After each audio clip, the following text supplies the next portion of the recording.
नाखून लंबे रखना सुन्नत के खिलाफ है और इसमें जानवरों से मुशाबहत पाई जाती है। सीदना अनस बिन मालिक रजी अल्लाह अन्हा फरमाते हैं, हमें मूछें तरशवाने, नाखून काटने, बगल के बाल साफ करने और जेब बाल मूंदने के लिए ये मुद्दत मुकर्रर की गई है कि हम इन्हें 40 दिन से ज्यादा न छोड़ें। सही मुस्लिम। अल्लामा इब्न बाज रहमा अल्लाह ने फरमाया, नाखून लंबे करना सुन्नत के खिलाफ है और इसमें बाज जानवरों और किफार से मुशाबहत पाई जाती है। अल्तावी 10/49।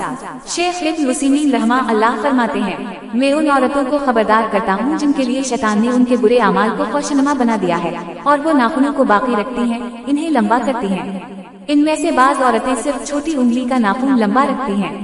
ये सब फितरत के खिलाफ है और इस हद के भी खिलाफ है जो नबी सल्लल्लाहु अलैहि वसल्लम ने अपनी उम्मत के लिए मुकर्रर फरमाई है।